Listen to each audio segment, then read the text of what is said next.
Hello प्यारे बच्चों, इस वीडियो में हम गणित कक्षा 10 है, एनसीईआरटी बुक है, करा अध्याय 6 है त्रिभुज, प्रश्नावली 6.2 का प्रश्न संख्या 7 और 8 इस वीडियो में हम प्रश्नों को हल करेंगे। तो आइए प्रश्न की ओर चलते हैं। तो प्रश्न संख्या हमारा 7 है। क्या कह रहा है कि प्रमेय 6.1 का प्रयोग करते हुए सिद्ध कीजिए कि एक त्रिभुज की एक भुजा के मध्य बिंदु से होकर दूसरी भुजा के समांतर खींची गई रेखा तीसरी भुजा को समद्विभाजित करती है। तो पहले तो हम जानेंगे प्रमेय नंबर 1 है क्या। तो ये हमारा रहा प्रमेय 1 के लिए हम आ जाएंगे। ये हमारा त्रिभुज हो गया 6.1 की प्रमेय के लिए। अगर मान लीजिए ए है, बी है, ये सी है और अगर BC के समांतर कोई रेखा PQ खींची गई है, अगर ये दोनों समांतर हैं अर्थात PQ समांतर है BC के, तो हमें मिलेगा AP और बटे मिल जाएगा PB। ये बराबर होगा AQ बटे हो जाएगा QC। ये रहा हमारा प्रमेय और कह रहा इसी को आधार लेकर के हमें सिद्ध करना है कि एक त्रिभुज। अब यहाँ आ जाएंगे हल में हम क्या करेंगे, एक त्रिभुज ले लेंगे। ये कह रहा है एक त्रिभुज हो और इस त्रिभुज में यहाँ पर दे दिया है हमारा सिलेक्ट। तो यहाँ पर त्रिभुज हो गया।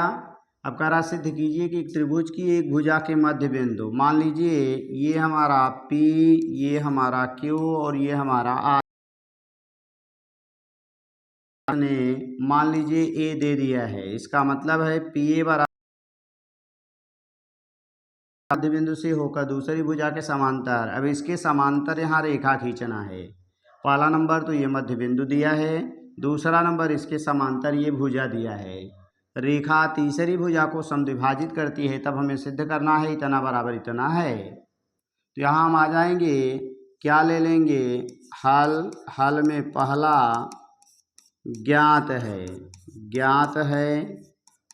तो ज्ञात है में क्या मिलेगा, त्रिभुज PQR में पहला दिया है PA बराबर हो गया AQ, क्योंकि मध्य बिंदु कहा, तथा एक और दे दिया है AB। यहाँ B बिंदु है तो AB समांतर QR है, AB समांतर QR इतना दे दिया है।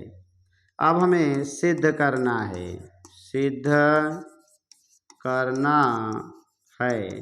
तो सिद्ध करना क्या है कि PB बराबर होगा BR, यही लाना है। अब यहाँ आ जाएंगे उपपत्ति। तो उपपत्ति में क्या मिलेगा हमें कि चूंकि इस प्रमेय के अनुसार इसके ये समांतर है, इसलिए ये अनुपात बराबर होगा। चूंकि यहाँ मिलेगा AB समांतर है QR, इसलिए आएंगे इनका अनुपात PA अपान AQ और ये बराबर होगा PB अपान हो जाएगा BR के। अब आगे आते हैं इस साइड में। ये हमारा प्रमेय नंबर 1 का डायग्राम था। अब यहाँ आ जाएंगे, उसने दिया है कि जो PA है AQ के बराबर है, तो इस PA के स्थान पर AQ लिखा जा सकता है। इसको हम समीकरण नंबर 1 बना लेंगे। तो आगे लिख देंगे PA के स्थान पर AQ, तो बन जाएगा AQ अपान AQ बराबर PB अपान BR होगा, यानी PB अपान BR बनेगा। ये से कैंसिल होकर के 1 आएगा। ये आया कहाँ से, समीकरण 1 से। समीकरण 1 या जो हमने माना है इसी से हमने मान रखा है।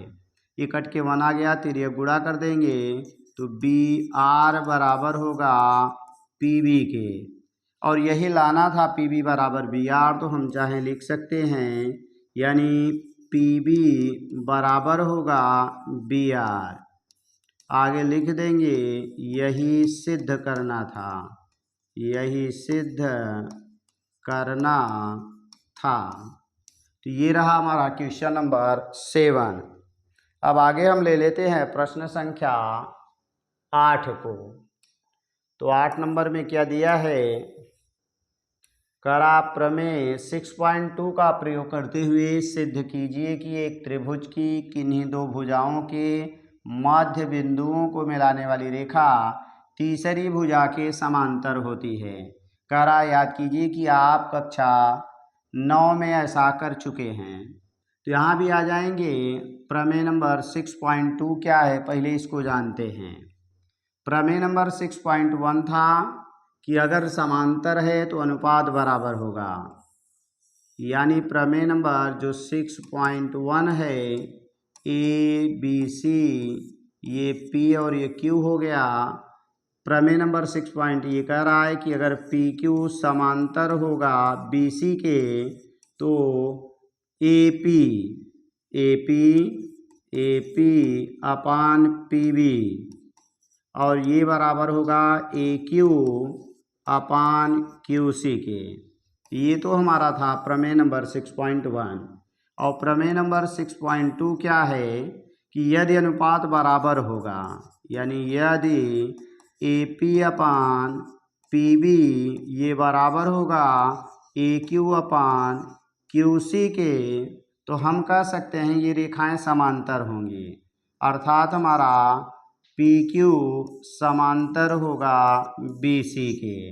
ये प्रमेय नंबर 6.2 है, यानी इसका विलोम।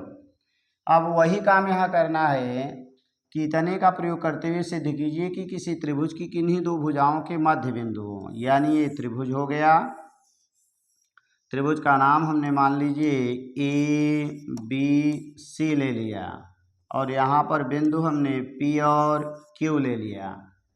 तो कह रहा है कि ये मध्य बिंदु है, इसका मतलब ए पी बराबर पी बी है और ए क्यू बराबर क्यू सी है, ये दिया हुआ है। तो यहाँ आ जाएंगे हल में हमें पहली हेडिंग लिखना है ज्ञात है। क्या ज्ञात है, त्रिभुज ए बी सी में यानी ए पी बराबर है पी बी, चूँकि ये मध्य बिंदु है, तथा दूसरा भी मध्य बिंदु है यानी ए क्यू बराबर है क्यू सी के। ए क्यू बराबर है क्यू सी, ऐसा दे दिया है। अब हमें दूसरी हेडिंग लिखना है सिद्ध करना है। सिद्ध करना है, तो सिद्ध करना है में क्या मिलेगा कि यानी पी क्यू समांतर बी सी, पी क्यू समांतर है बी सी के। मिलाने वाली रेखा तीसरी भुजा के समांतर, तीसरी भुजा ये है तो इसके समांतर, यही सिद्ध करना है। उपपत्ति में आ जाएंगे तो उपपत्ति में क्या मिलेगा कि यहाँ पर हम देख रहे हैं पहले अनुपात दोनों का निकालेंगे और अनुपात में जो बराबर दिया है वही मान रखेंगे। तो यहाँ आ जाएंगे A P upon P B निकालेंगे। ए पी अपान होगा पी बी बराबर। अब ए पी के स्थान पर पी बी लिखा जा सकता है, तो ये हो जाएगा पी बी अपान पी बी। इसको हम समीकरण नंबर 1 और ये वाले को समीकरण नंबर 2 बना सकते हैं। ये हमने मान कहाँ से रखा, तो समीकरण 1 से। तो हम ऊपर नीचे काटेंगे तो इसका मान 1/1 आ जाएगा। ये मिला हमारा A P upon P B हो गया। इसी तरह से अब हम ये रफ डायग्राम को हटा देते हैं, तो हमें क्या मिल जाएगा नंबर 2 के लिए। अब हम निकालेंगे ए क्यू बटे क्यू सी, ए क्यू बटे क्यू सी बराबर, तो यहाँ है ए क्यू क्यू सी के बराबर है, इसका मतलब यहाँ भी क्यू सी अपान क्यू सी लिखा जा सकता है। काट देंगे तो 1/1 आएगा। अब ये देख रहे हैं इसका अनुपात और इसका अनुपात बराबर है, तो इसको हम बना लेंगे। 1-2 समीकरण हम बनाए थे तो इसको 3 बना लेंगे और इसको हम 4 बना लेंगे। तो समीकरण 3 व 4 से हमें क्या मिला, यानी AP बटे PB, AP बटे PB बराबर हो गया AQ बटे QC। चूँकि दोनों अनुपात 1/1 1/1 हैं, इसका मतलब दोनों आपस में बराबर हैं। और हम जानते हैं कि अगर अनुपात बराबर हो गया तो इसका मतलब ये दोनों रेखाएं समांतर होंगी। इसलिए हमें मिलेगा PQ समांतर BC, PQ समांतर BC। और यही हमें सिद्ध करना था कि PQ समांतर BC है, तो आगे लिख देंगे यही सिद्ध करना था। तो इस तरह से हमारा ये प्रमेय नंबर क्वेश्चन नंबर 8 रहा। तो थैंक्स फॉर वाचिंग। इस तरह की वीडियो को देखने के लिए चैनल को सब्सक्राइब करें, वीडियो को लाइक करें।